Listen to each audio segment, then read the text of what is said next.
Hello, everybody. Thank you for joining the Great Dynamics podcast. My name is Ahmed Hassan, and today with me, a very special guest is Dr. David Priess, Director of Intelligence for a startup in U.S. national security focused area, an education technology company called Bedrock Knowledge.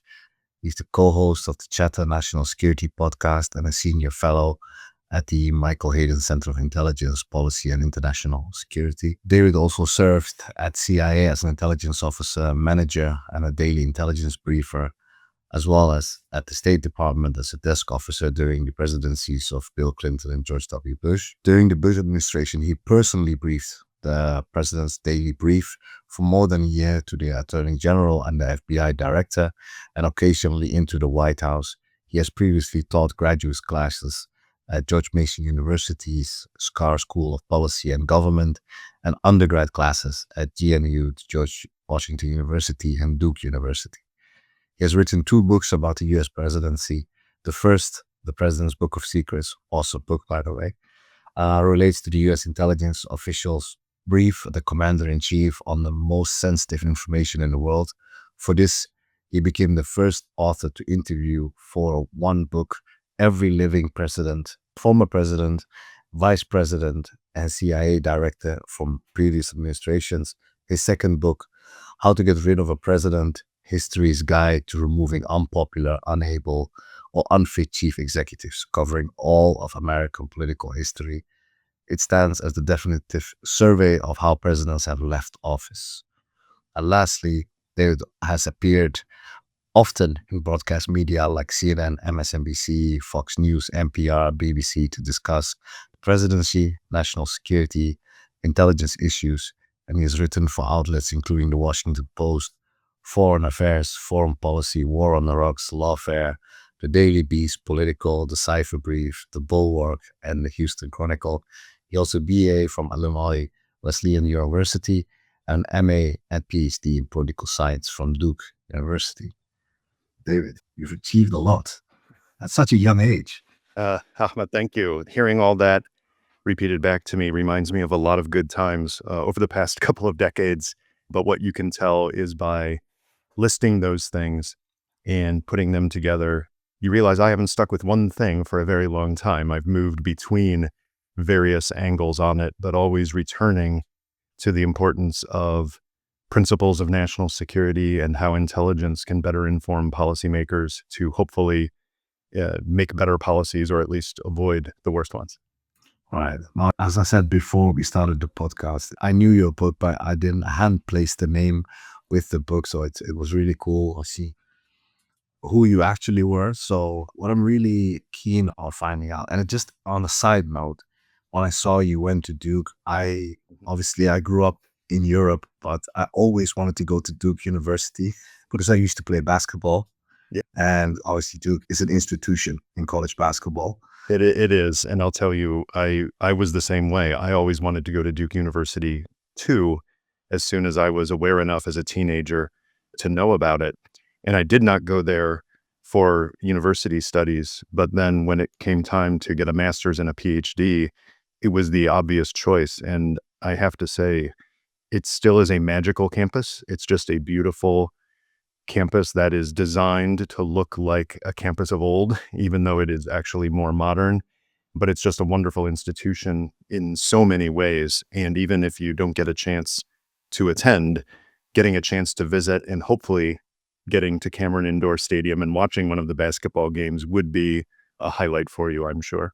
Yeah, absolutely. I remember like when I was a teenager that people would ask me, what is Duke? Because obviously it's like football is the thing here, or soccer as you guys say it, but people didn't really know. And it's like, yeah, you don't even know. Linking to some of the content I'm sure we'll talk about today, one of the ways that people internationally became aware of Duke many decades ago was that it is where Richard Nixon went to law school. And of course, he became president of the United States. And there was some controversy after he left office, as you know, facing impeachment and removal, decided to resign first. But most modern presidents have a presidential library where their documents are available from their administration for researchers. Usually there is a library museum combination. And when they were looking at where to locate the Richard Nixon facility, one of the natural choices was Duke, because he went to law school there. And very often these facilities are co-located with or adjacent to universities for research purposes. And my understanding of it is that at the time, in I believe the mid 1970s, the Duke faculty overwhelmingly rejected the idea, not wanting to be associated with the disgraced former president. And so his facility ended up being in California, very near to his birthplace in Southern California. That's interesting. I didn't even know that.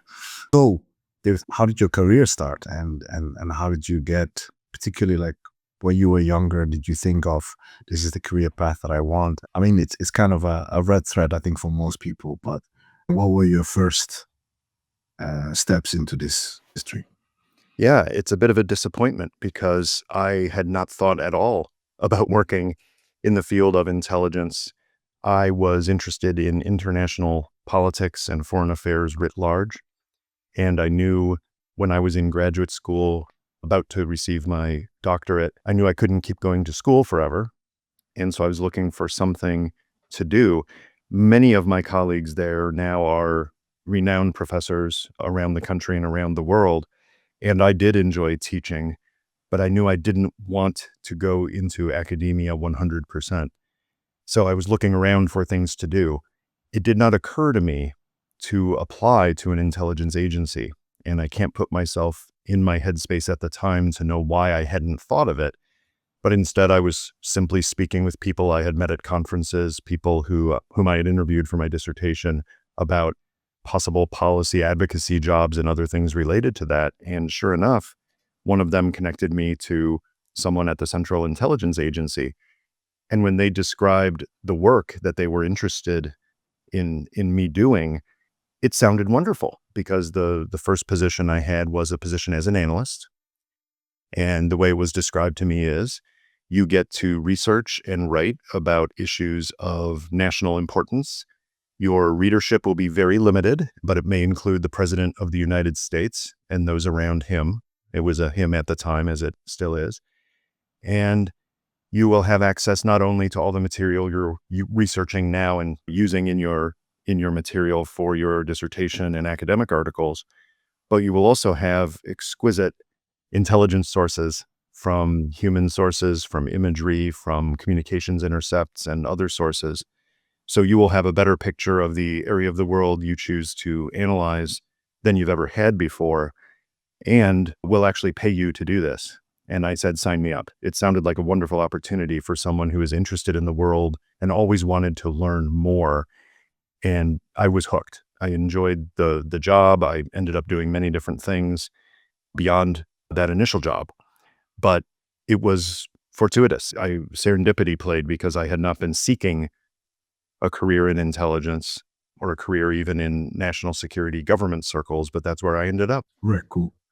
And can you say what area you focused on as an analyst? In generally, there's still some restrictions on some of the programs and operations I worked on, but I started out working on Middle Eastern politics, and this is well before 9/11.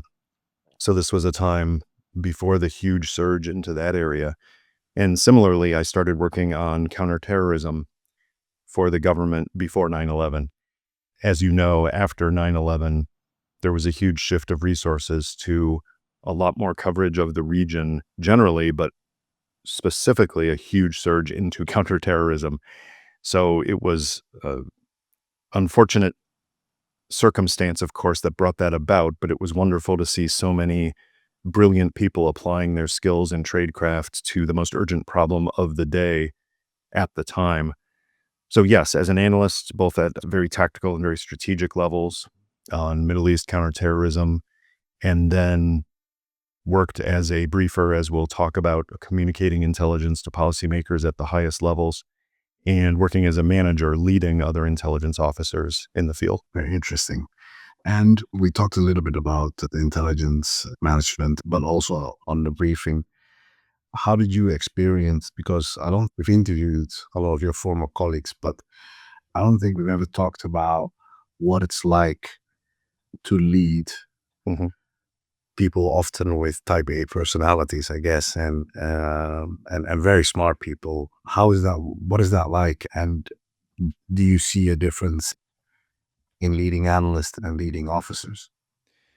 Yeah, I have to say that one of the best positions I've had in my life was being a manager at CIA because, as you said it, you're working with some brilliant people and some of the sharpest minds focused on a topic of immense importance. And the position of a manager in that position should be, and thankfully I learned quickly would be for me, not to direct them, not to pretend that I was smarter than them, but it was to recognize their unique skills and to bring them together as a team and to empower them, to find ways to get them the resources they needed to do the crucial work that was necessary on the topic. And that's a different part of the brain. That's a different itch to scratch than doing the analysis itself. You're no longer putting those pieces together, although you have to be familiar with how that's done in order to coach people and mentor people and bring them up to speed in order to be the first line of review of their logic, their argumentation, their evidence, and how they pull all of that together in a written or an oral form. But you're not doing it anymore. You're actually trying to work with people to help them get the job done. And I will point out here that a much more experienced manager than I am, someone who led from that initial team chief level all the way up to becoming deputy director of the Counterterrorism Center and a senior agency executive, is Bruce Pease, Pease, and he has written the only book that exists, in my knowledge, that is solely about how to lead intelligence analysis. And it is called Leading Intelligence Analysis, Lessons from the CIA's Analytic Front Lines. It's a wonderful and underappreciated resource for people thinking about how to lead knowledge workers generally, but intelligence analysts specifically in doing their job under very difficult circumstances. Absolutely. I mean, it's a fantastic book. I read it, and I think we talked about it before. We even talked about it before your episode. So it's a great book. When we developed our courses, I think the one that I struggled most framing and building was the direction course. And like, how do you not just the directing from decision maker, but from perspective of a manager, Mhm. um, teams, and how do you do that systematically in a robust manner? Out of all the courses that we developed, me and Marcel, that was absolutely the hardest one for me to do. And that's understandable because, there's a lot of material out there that frankly did not exist a few decades ago. There's so many podcasts talking about intelligence and having former intelligence officers and leaders. There are books being published left and right by former officers on what the business is or can be like. That didn't exist 30 years ago. But most of that is about analysis and operations and occasionally elements of support and administration as well. But there's very little about just the day-to-day operations of an agency in terms of middle management, in terms of direction. So it makes sense that that's a hard one to pull together. And I'm glad you did, because it's an important part of the enterprise to make sure that you have all of the different tasks that are part of a major intelligence operation, whether commercial or governmental. Pulling that together is a task of management and leadership that needs to be applied in different circumstances than is generally available in the literature. Not as evocative or sexy as collection or houses to the wider world, the direction as well as dissemination, which we will talk about in a little bit. I want to pat you on the back right now, Ahmed, because you just said something I've never heard before in many conversations on this topic, which is calling analysis sexy. So thank you for putting analysis in with the often sexified operations to make that the fun part of the business. I mean, for us nerds, it is. But it's important. And I think Yeah. we undersell a lot of what I did on the Chatter podcast, where we had long form conversations at the frontiers of national security. My alternating host, Shane Harris, and I would often talk to creators. So people in the world of fiction having, movies, TVs, artwork, music that touched on national security. And we talked about how much easier it is to create a product, fictional or documentary, about operations because it's inherently conflictual human stories that are going on with some of the riskiest operations in history.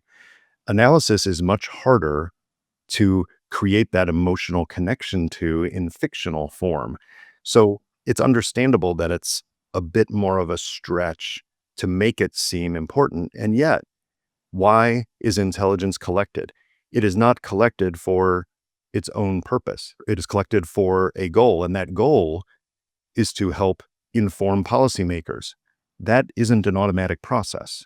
There have been times in history where we've tried that collectively, where sovereigns received raw intelligence reports from their master of whisperers.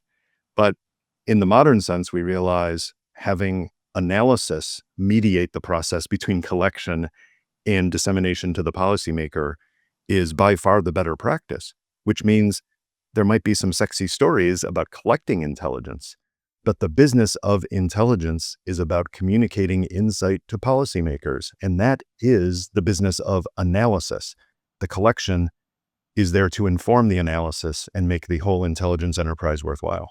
I really appreciate your views also on this. And the reason why I think maybe I called analysis sexy is because there's been an explosion of the OSINT community and the OSINT as a craft. And I think we are in a place now where it's becoming more and more professionalized and standardized. But what is your opinion on that growth? And there's so many analysts now and people doing it from their bedroom and some doing like crazy good work. Yeah. Thank you for asking that because it's a big topic out there in the public space. I see the good and the bad. I see that the interest in what people are calling open source intelligence, usually correctly, sometimes it's just a catch-all term for doing any kind of thinking using open sources. I think it's good because people are translating some of the skills of critical thinking and analytic tradecraft, even when classified material isn't available. And that is for the good. I think it's negative in that it can give a sense. If you call what you're doing open source intelligence, it's almost like some kind of a badge you're putting on yourself, and it can give the impression that there is more rigor behind it than may necessarily be true. And so I think it's important for all clients to understand when somebody claims to be an open source expert, to drill down a half step and say, what is your experience? What is your training?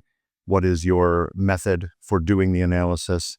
It's not just about the sources, but it's about the putting the pieces together thing. It's about the critical thinking, and it's about the process of analysis. As an overall enterprise, I think there have been some great advances made, and it has helped debunk the myth that I think was pervasive in recent decades, that intelligence is necessarily a secret art, that it must involve classified information and clandestine sources and such.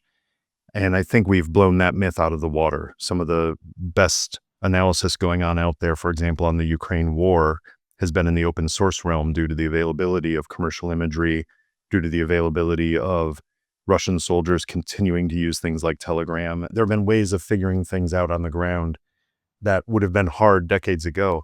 And people realize the value of open source. I think that has informed intelligence communities around the world to realize, yes, we may collect secrets, but sometimes we need to double down on the information that is openly available and make sure we are processing that appropriately as well. Actually, I wanted to ask you a bit of advice on this point because for the client work that we do, sometimes I have a hard time convincing clients to take open source or open sources and information coming from open sources seriously. Because as you mentioned about there's this notion of secretive for secretive sake or secrets for secret's sake, right? And they would prefer if it came from a human being with all its flaws and its all its shortcomings and biases. So what's your opinion on that? And what advice would you give me to? Yeah. The important thing for people to know is that a good intelligence analyst or a good intelligence operation, including analysts, never accepts anything at face value. Because I think the impression can be, we don't trust open sources because that means you're just taking whatever is out there on Twitter and Telegram and being put out there on blogs, and you're just taking that as the truth and dumping it on me. And that's not what good open source intelligence is.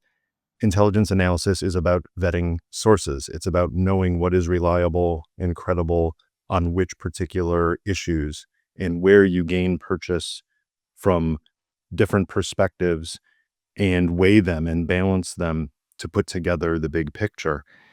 I think that bit of explanation, which can be done in minutes, much more artfully than I can do right now, but the explanation of how we take open source information and vet it and process it and rack and stack it against available information and what is known to be unknown, that is where the insight comes from. It's not necessarily from the single tweet that someone in the PLA has put out there inadvertently.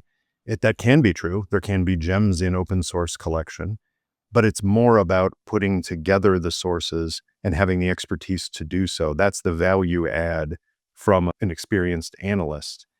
That gets over the skepticism about, well, you're just grabbing everything that's openly available and dumping it on me. No, we're not. Where we add value is by understanding what can be ignored, what can be incorporated with other sources, and what should be emphasized based on past credibility, reliability, and corroboration with other open sources. That's the value. I've talked about this. I've dreamed about having a more streamlined way of showing like why open source is important to clients. But what do you think of the idea that for a lot of intelligence consumers or people that even resell intelligence in the private sector mainly, because it's so commodified, intelligence is so commodified that they believe because it's from a human source or from a secret source that nobody else has it's worth more financially. What do you think of that position? I think it depends on what the client really needs. It may be that, and there may be a difference between what they think they need and what they do need, but that's a harder conversation. But if the client needs or thinks they need bits of information, that is, I really, really want to know what the leadership of Egypt is thinking about this potential commercial deal or thinking about this potential intervention, that's fine. Then they are looking for something. They may need some special sources. They may need some insider access. What I find is very often what companies are looking for is not bits of information, not the golden gem that will tell them exactly what a leader in a country is thinking, but they're looking for insight. They're looking for perspective. They're looking for risk, and they're looking for probabilities. They're looking for trends. They're looking for, how environments will change, whether political, economic, or security. If it's the latter, then it's not about finding that super secret gem. It's about somebody who can reduce the cone of uncertainty that they face as decision makers so that they know what the range of possible outcomes are that they can try to pursue in a certain environment. That is analysis, and that is good open source analysis, is saying, in the next 5 years, this is what is most likely based on what we're seeing. Here is what is extremely unlikely based on the available information. So you don't need to plan as much for that. It's a matter of reducing that cone of uncertainty into the future to help them direct resources and make strategic decisions. In my experience, people are looking for that much more than for the needle in the haystack single report that gives them something. Of course, they would appreciate that if they're looking for a point decision on something and they want to know how to get there. But much more often, the value added of intelligence is helping them frame the decisions, helping them understand the context for the decisions, helping them understand what is a risk that needs to be mitigated and what is something that is so much less likely that while it's on the radar, we don't need to direct major resources to it. That's where a lot of the benefit comes from. Do you think in that explanation that you gave now, do you think there is a need or should there be a more of a push to educate or self-educate managers that are not from intelligence or decision makers, let's say that they can interpret it in the right way? It's important. It's easy to have misconceptions about what intelligence can and can't do if you have no experience with it, in part because of false narratives that are out there in the media, particularly in pop culture. The James Bond effect, that if you say the word intelligence, and James Bond rarely was an actual intelligence officer, even though he's couched as such, to me, that gives a false impression that, oh, intelligence, you're going to find the magic button for us that we press and everything turns out okay, or you're going to prevent the negative outcome through some secret activity. And that's not what intelligence is usually about. And usually a brief case study from the past, something historical, whether from the British or the US experience or any other country with available information, or just a description of how this informs decisions. It doesn't direct decisions, but it helps decision makers who are weighing many, many factors in making an important decision, how it can help them get to a better decision.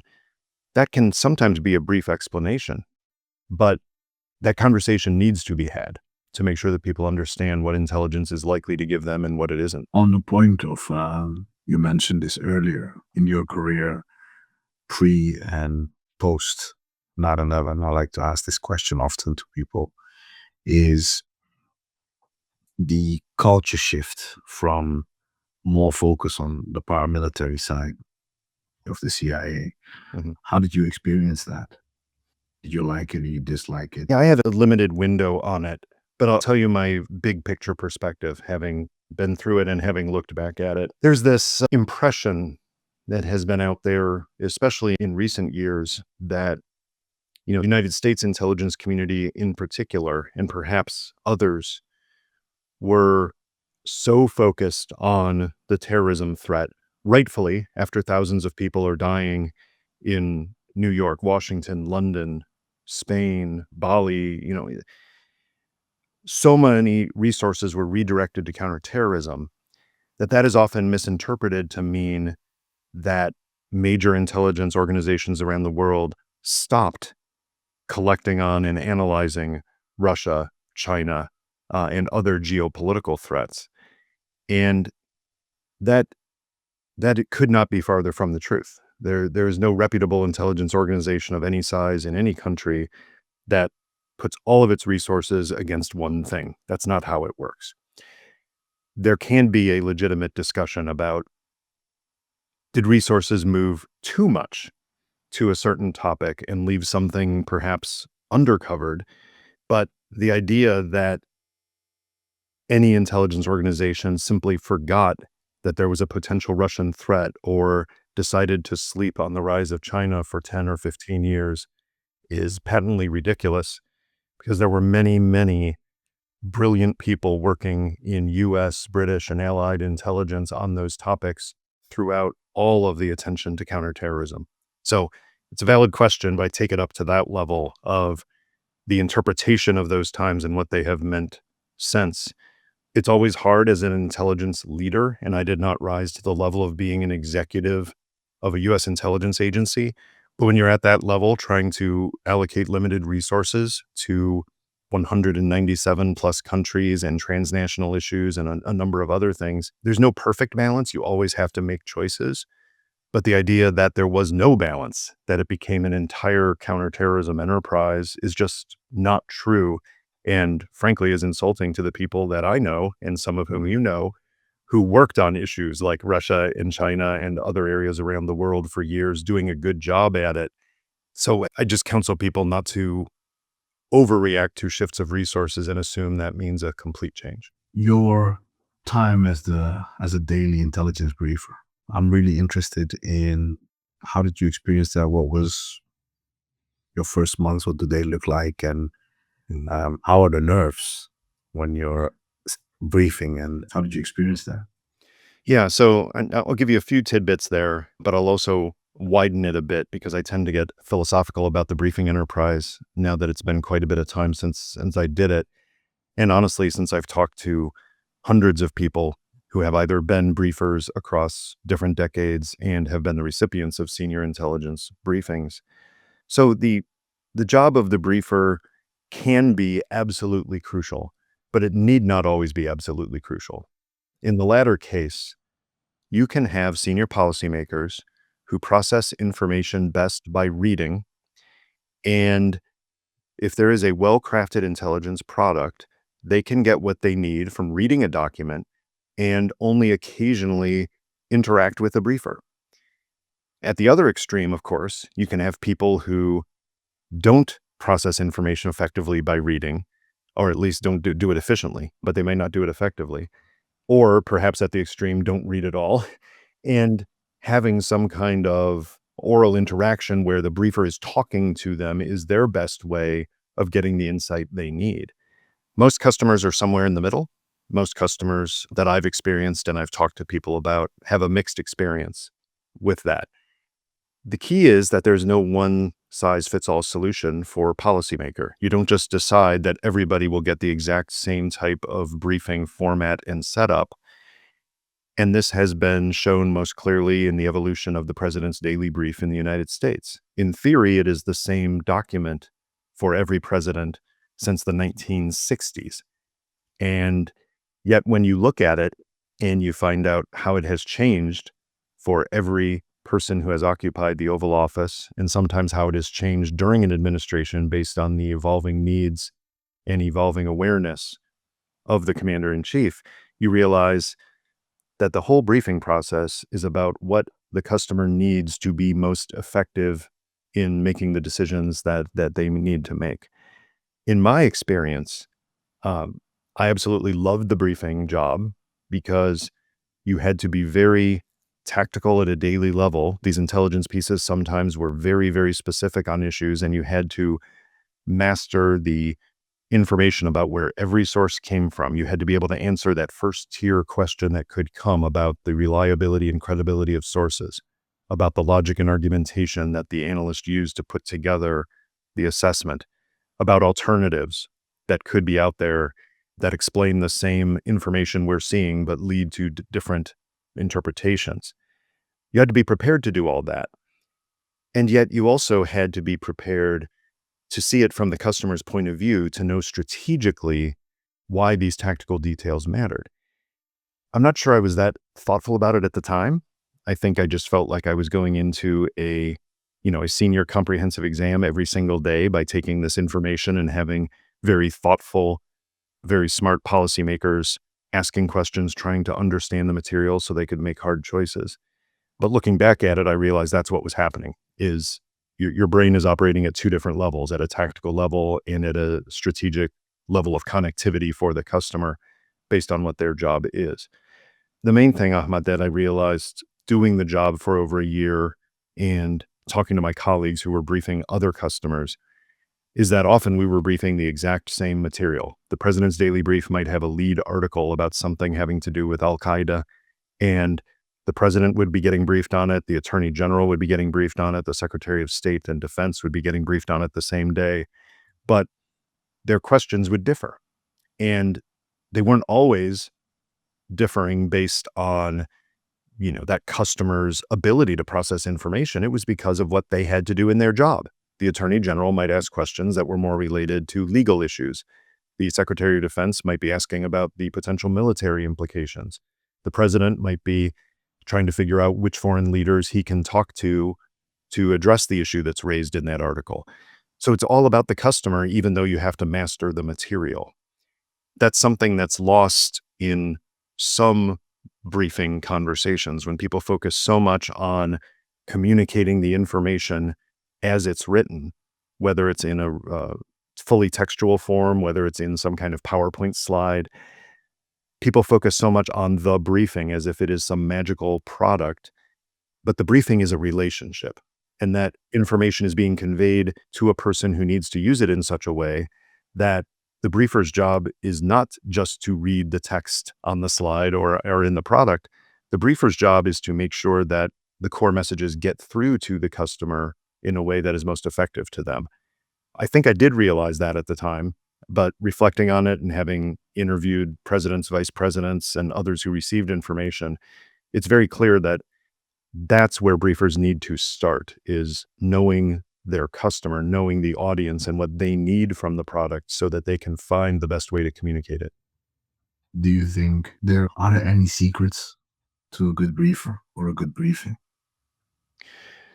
Something certainly I didn't know when I started out. I certainly had the impression that briefing was about me, that it was about me showing off how much I knew on a topic and that I was the master of my domain. And over time, it became pretty clear to me that no, the briefing isn't about me. It is about them, whoever the they is. That is the customer, as we always called them, of the intelligence briefing. Intelligence is a service business. We are there to inform policy, not to direct it, not to recommend it, but to inform difficult decisions. It's not about us. Yes, you have to understand what you're talking about. If you are the substantive expert, you should be able to go down 2 or 3 levels of depth to answer questions that a customer has. But it isn't about you. Even if the spotlight is literally on you as you're giving a presentation, it's not about you. It's about what they need from the presentation. So I'm not sure that's a secret, but it's amazing how many initial briefers don't see it that way. So maybe it is a bit of a secret to pass on to them to say, remember in your briefing that you need to know the audience just as well as you know your own substantive content, because it's not about the content at its core. It's about what that content means to the customer and what they need to do with it. Since you've written about it and you have experience doing it, have you ever thought about writing a book about briefing itself? As Well, I have to say that writing the only history so far of the president's daily brief and looking at archives for the more distant historical presidents, talking to the ones who were still alive and talking to everyone around them who was willing to talk about the briefings, covers to me one of the most interesting parts of briefing, which is a case study of how a briefing institution evolves based on personalities on the briefing end and on the recipient end. Doing a book about briefings of other products seems like a bit of a letdown from that. Doing a general purpose briefing book, how to give informational briefings, whether in intelligence context or elsewhere, there are some books out there. You've seen some of them. Many of them aren't good because they have such generalities and they are presented as this is the way of doing it. And what you find is very often, and I would say almost exclusively, there is no one way of doing something right all the time because there are variables involved. There is the customer and how they receive information most effectively or not. There's individual briefers' strengths and weaknesses. And it may be that you need to understand yourself a bit to know what is the best strategy for communicating information. So I have a lot of thoughts on that. I've spoken with many different audiences inside and outside of government for years about effective briefing strategies. Maybe someday I'll put those together into a how-to book, but I think it would be a very different book than the ones you see out there, which give a one-size-fits-all solution to briefings, where I think my take would be much more, almost everything in a briefing has a bell curve to it, where yes, in most cases you want to be in this area in the middle, but you have to be aware that sometimes you'll experience a customer or sometimes you yourself will be a briefer where those margins are more effective and you need to be able to adjust as necessary. what would you say are lessons you've learned from your time as a briefer? I'll hit that in 2 ways. One is the actual practice of briefing, that is giving an oral presentation. And there's a few that are good general rules. One is if you're in doubt, speak up, because most people, especially if it's a room of multiple customers, most people speak too quietly and you want to make sure you are heard. There is a vocal difference between yelling and talking, and most of us know that difference, and we're not going to scream and hurt people's eardrums. So, but I've seen many times in a room where somebody is speaking too quietly, in some cases to be understood, but in some cases too quietly to be seen as being confident in what they're saying. So when in doubt, speak up. I think slowing down is overrated. I've seen many people who think I have an opportunity to have 5 minutes with the prime minister or, with the minister. I have to get all this information in. And that's not how to approach it. It's a matter of communicating the information effectively, not quickly. And more people speak too quickly than too slowly. And then I would also say briefing is also about listening. We think about it as communicating information, which it is, but a good briefer is a good listener. They're listening to what's being asked and answering it, but they're also listening to what is not being asked and trying to determine why that is and whether it's important. You're also paying attention to nonverbal cues. If it's an in-person or a virtual briefing with a visual component, you're trying to figure out, are people understanding what's being said? And if not, I need to do a check on that. Are people showing signs that they're disagreeing, that they're grappling with the assessment? If so, then the job of the briefer is to recognize that and adjust to that. So those are some general principles. But again, the individual mileage may vary because of differences in customer and briefer. Very interesting. I wanted to drill down on something you said there. That when you're noticing not nonverbal cues as disagreement or anger or whatever, as a good briefer, do you verbally respond to that? Do you ask questions or do you wait for them to respond? Yeah, I'm a big fan of asking the customer questions. And some people don't like to do that, especially if it's a very senior policymaker. You don't want to come across as interrogating them in any way. But I think most briefers are a little too hesitant to check in to make sure that there is understanding. And in my experience as a policy customer at the State Department for a year, I appreciated it when people were actually asking me, is this making sense? What else can I give to you? Is there part of this that you would like me to go into further? That that was all positive from my point of view. And yet I see a lot of briefers being very hesitant to actually ask a question of the customer. So my advice to analysts and managers alike is when you're not sure about something, be respectful, but find a way to ask. If you see a quizzical look on a customer's face after you've just made the most important point, it might be that they don't understand what you've said. That's a possibility. It could be they understand what you've said, but they disagree. That is, they add up the evidence differently than you have done in your briefing. It could be that they're distracted by some other policy issue or their next meeting or something that's happening outside the window behind you, and the look has nothing to do with your briefing. And as an analyst in that moment, you might not know which of those three or other possibilities is actually happening unless you check in. So I've become a fan of actually asking people if I see that quizzical look or I pick up some other signal that there's some discomfort or something that is unusual, I can always stop and just ask, would you like me to explain how we reached that assessment? Or is there any element of that you'd like me to go into further? Or do you have any questions at this point? There's nothing wrong in a briefing with checking in and making sure that you're communicating the information effectively, because the one thing you don't want to do in a briefing is have the customer misunderstand what you're saying. Ideally, you have them understand everything you're saying and exactly why, but at a minimum, you can't have them misunderstanding what you're saying and taking a message away that you're not conveying. If you're not sure if that's happening, it's probably ethically required that you check in with the customer and make sure that it's working effectively. Absolutely. Most of the questions I'm asking you is because I am personally interested. So I feel like I'm learning a lot. From your book, The President's Book of Secrets, are there any anecdotes that stuck with you? Something really maybe unexpected that you could go into? Yeah, there's so many, probably at least dozens, hundreds of anecdotes and vignettes in the book from presidents, vice presidents, intelligence leaders and briefers themselves. A few that stand out to me. This is a very serious enterprise we are in. Intelligence is not a joke. At the extreme, life and death decisions are made in part based on intelligence information and assessment. So it is a very serious business.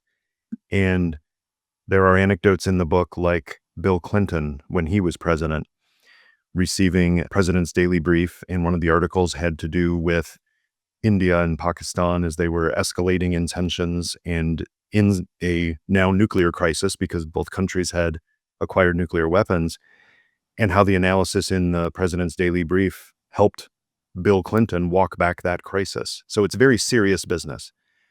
But one of my favorite anecdotes is on the opposite end, which is having a experienced, serious intelligence customer.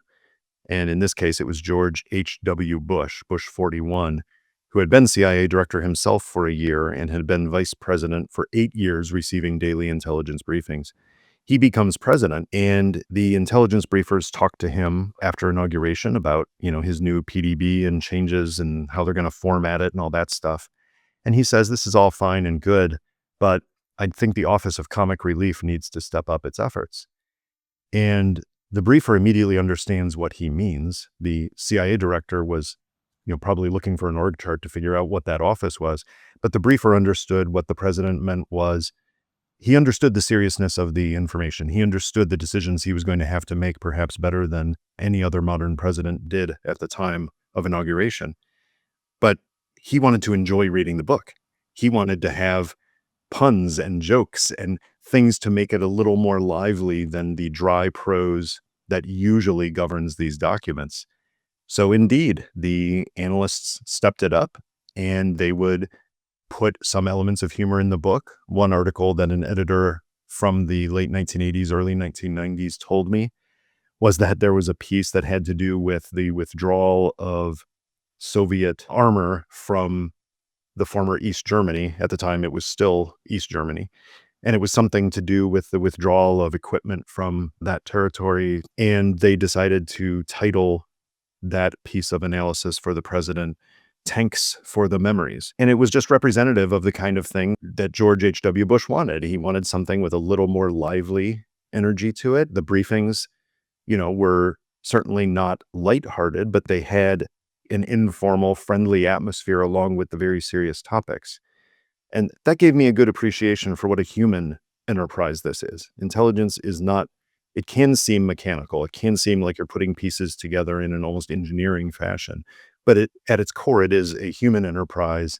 And sometimes you might even have a president of the United States who wants to have a little bit of humor along with his intelligence. Well, I find that fascinating because when I started my company, I got an opportunity to do a report, my very first report for a client. And it was, we thought, very beautifully formatted. And, we really spent a lot of time on the form, as we still do today. And the client was like, why don't you tell me a story? I want I want to enjoy while I'm reading it. And this was my very first, and this is private sector, even though I think the client was ex-military, but still, in the beginning, I was a little bit insulted because we spent all this time and he just doesn't get it. That was my first thought. And then when I thought a little bit about it, I was like, if you don't have time to read, right, you better want to read something good, if you're going to do it. And I learned so much from that. And one of the biggest lessons I got also from that is that keep it short and, make it so that you get to the point and don't take yourself too serious. And till this day, when we deliver reports, obviously we gauge what the client is, but then sometimes I send a report and I don't even get feedback. So I don't even know if they read it, but at least we feel good about it, that we didn't get yelled at or we got pushed back and they had questions. And often when they have questions, as you said, it's valuable questions, clarifications and this type of stuff. So The issue of pushback is a funny one because as a human being, just psychologically, you want to go into a briefing, you want to present it clearly and effectively, you want them to pat you on the head and say, good job, that's exactly what I needed, thank you. Maybe, this has been so insightful, you're changing policy for the better and saving humanity. That's the ideal. And yet, I find that somehow unsatisfying. And I actually learned to appreciate the pushback. I wanted customers who were taking the material so seriously, that were engaging with the briefing so extensively, that when they had even a minor disagreement, they were not shy about pushing back and saying, I hear you.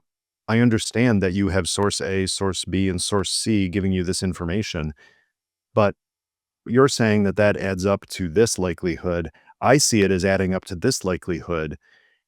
That shows that they really care. Because if they just pat you on the head and say, good job, it may be that they're just taking it half seriously to move on to their next meeting.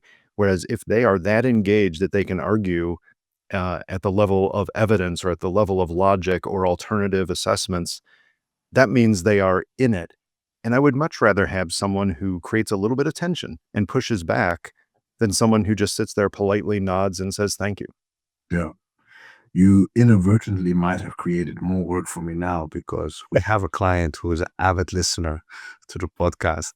And I know when he hears this, he'll say, well, I'm going to push back more than now from now on. I will credit her or him if she or he does that. And let me know if you want me to speak with them directly and give them some advice on how to push you harder and get the most value out of what you're doing. Uh, you have such an interesting career. And as you said, it went different ways.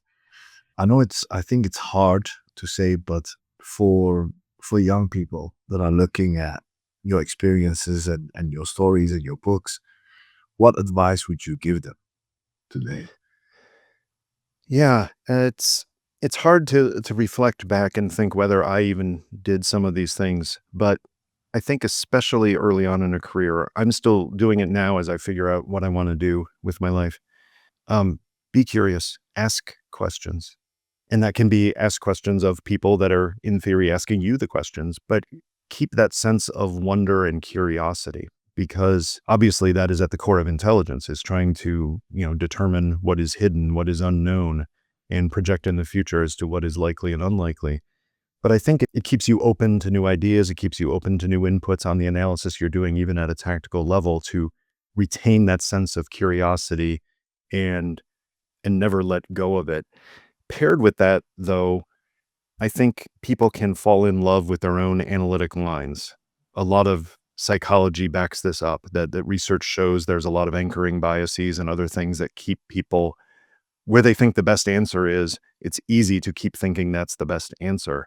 So there needs to be a healthy skepticism, not just about source information, but also about your own thought processes. And all analysts at all levels should probably spend some time reflecting on how they could be wrong, and occasionally doing an explicit exercise where you lay out what we used to call the devil's advocate case. You make the best case you can for the outcome that you've just said is least likely. And that's a good exercise to make sure that you have not fallen into an anchoring or other bias, confirmation bias, along the way of doing your analysis. It can't be done every day in the press of business to be doing structured analytic techniques, checking on all of your analytic lines. But on the major things you are thinking, it's a very healthy exercise to try to counter some of your biases and assumptions by making the opposite argument and seeing if it holds water. I think it's huge because I witness it with our analysts too, where they make an assessment on something. And if somebody has a bit more experience, you would see it less so. But sometimes I think they feel that because what they're doing is important, they need to come to a conclusion where there's none to be had. Right. And we had a case not so long ago where one of the senior analysts completely disagreed with a geospatial analyst. I said, like, he doesn't have the evidence or the sources to back up what he's saying at all. And when I went back and asked this person that, what did they think? They were very reflective. I said, well, I got into this line of thinking that the client thinks something is there. So therefore, I started thinking something is there and I need to prove what the client is thinking. Right. And I was like, that's my job. And if the client knew 100% that we will not be doing this work, And this is actually really nice because I went back to the client and the report was done by this time. And I said to the client, hey, there is a part of our assessment that I cannot stand behind because I don't think the evidence backs it up to the point that you can say it's even a realistic possibility. And the client knows intelligence really well. And he said, leave it in with the caveat, I just want to see it for myself. And that was amazing because most clients would have said, just take it out then. And I really appreciated that. It makes to the point that you just made on biases. David, I know you're often in the media and part of the media these days, but before I go to my last question, I wanted to know, what is your opinion of the current discourse, especially in the US, and it has effects in Europe and the rest of the world too, of the role of the intelligence community and how the senior executives that are being now named often are very much against the status quo, which is not necessarily wrong, but where do you think we are headed to? What's your general opinion of what's going on, since maybe a more philosophical question that I'm asking you? Sure. Yeah, I'll hit you with a couple of thoughts, hopefully interesting at some level. One is that we have had cases before, at least in the US intelligence history that I've looked at, of senior policymakers and even people asked to lead elements of the intelligence community who have been very skeptical of the value of intelligence, whether it's due to resource constraints or whether it's due to fundamental disagreements with the majority of analytic opinion.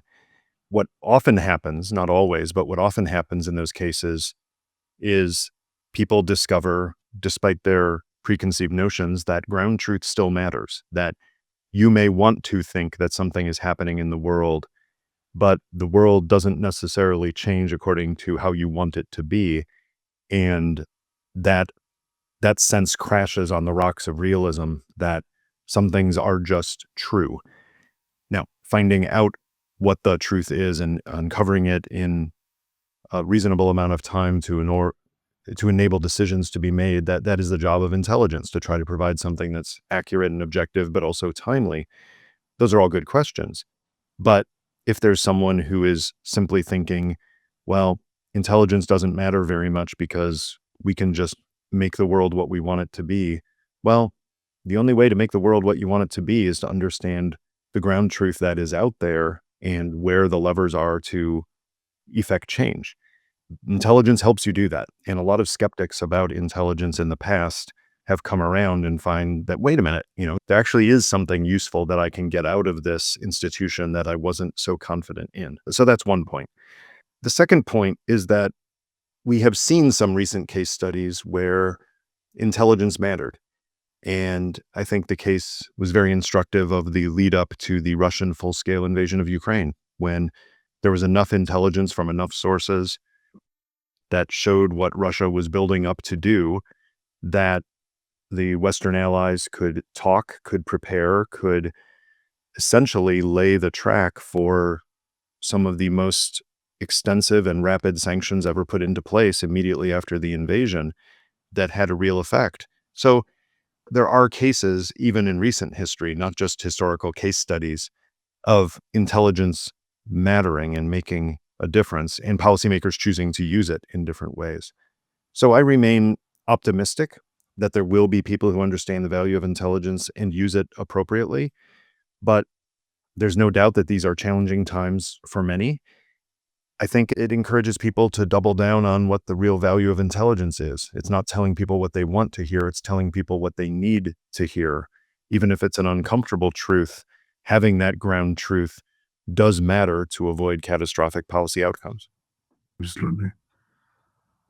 Some words of encouragement, at least. I was afraid that you were going to be all doom and gloom. So No, there's plenty of doom and gloom out there, and no one is better positioned, as you know, no one is better positioned than an intelligence professional to find the potential downside of any situation. That's part of our job, is to serve a warning function of what could go wrong.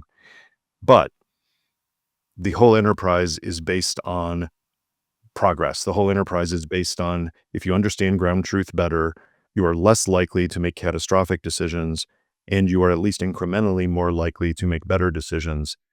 So it is an inherently optimistic enterprise despite the day-to-day pessimism. Mm, absolutely. My last question to you is any cultural recommendations? What are you reading right now? What are you listening to? What are you watching? Any things that caught your eye or ear that you can recommend? Yeah, that's a more difficult question than you know, simply because I am a voracious consumer of other people's writings. And in recent years, I've shifted strongly. I used to be a hardcore reader, and I thought that the physical book was the only way to take in information. But now, with walking dogs, working out, driving in commutes, I've become a consumer of audiobooks as well. So I take in a lot of different books. I'll cite just a few that I've read recently, some very different ones, so I can hopefully some of your listeners from different backgrounds and different experiences and preferences, everybody will find something in here that's interesting. One is I just finished recently a full history that was done, a book length treatment of the experience of the United States and Germany on the island of Greenland during World War II. And I knew perhaps an anecdote or two before this, but I did not realize the extensive interactions and jockeying and activities going on in Eastern Greenland between the US, the Germans, the Danes, even Norwegians during World War II. And it was called Fury and Ice by Peter Harmsen. The second one I'll recommend is a new book, just went to #1 on the bestseller list, called The Technological Republic by Alexander Karp and Nicholas Zamiska of Palantir Technologies. A remarkable book that brings together everything from philosophy to technology to political theory, talking about the importance of getting security right for democratic, non-authoritarian societies to thrive. And people may not agree with everything in the book, but the fundamental core principles of it are extremely well articulated and defended. And then finally, I've been revisiting some readings that I did decades ago for my dissertation, some political philosophy, realist political philosophy that helped inform some of my academic work on why alliances stay together or fall apart. And there was a Christian theologian in the United States named Reinhold Niebuhr who wrote some of the most compelling, clear, crisp writings about international political realism, books like Moral Man and Immoral Society, and The Children of Light and the Children of Darkness. And they're remarkably insightful for today's times due to his absolute clarity about the dangers of authoritarian society and how individuals doing the right thing ethically and individually, when they get into government, they have to make hard choices that sometimes require doing things that don't seem like peace, justice, and nonviolence. Sometimes you have to confront aggression with aggression. And he was a remarkably clear thinker and remarkably clear writer. So I will recommend all of those to anyone interested. If I may recommend a book to you, I think you'll like. I actually recorded a podcast with the author, who was a good friend of mine, John Lechner. He wrote a book called Death is Our Business. It's on Wagner and like the new era. I've seen a reference to the book, but I haven't read it. Yeah, it is. I got an advance copy a couple months ago and I read it in a weekend. It is the best book on the topic. It is now literally on my list that I have of books to read. Unfortunately, it joins several dozen others, but it is going to move up that list ramp. Because the difference between John's book and most other books, even on the group, John's book is mainly based on interviews. Many interviews across the world that he did with members and people, hangers on and all that kind of stuff. And it's really interesting. And he did a great job. And he speaks the languages of all the places that he went to. So he was able to interview people in their mother tongue, which is super interesting. And that is music to my ears. I absolutely love it, and I will enjoy that. Thank you for the recommendation. Absolutely. Thank you so much, David. I really appreciate it. I felt that time has really flown by, and I really appreciate your time, your insights, and your understanding also for our schedule changes. So I know you're a busy guy. Thank you for having me. And for everybody else listening, thank you guys for all the support. And if you made it this far, give us a review. I would like to know what people think, because if I'm going the right direction, because we make some directional changes from time to time, because I know a lot of people listen. I just don't know really what they're thinking. So it would be good, as you mentioned, to get some feedback, to get some questions, some pushback. And thank you again, David. And thank you for everybody listening. And I'll see you in the next one.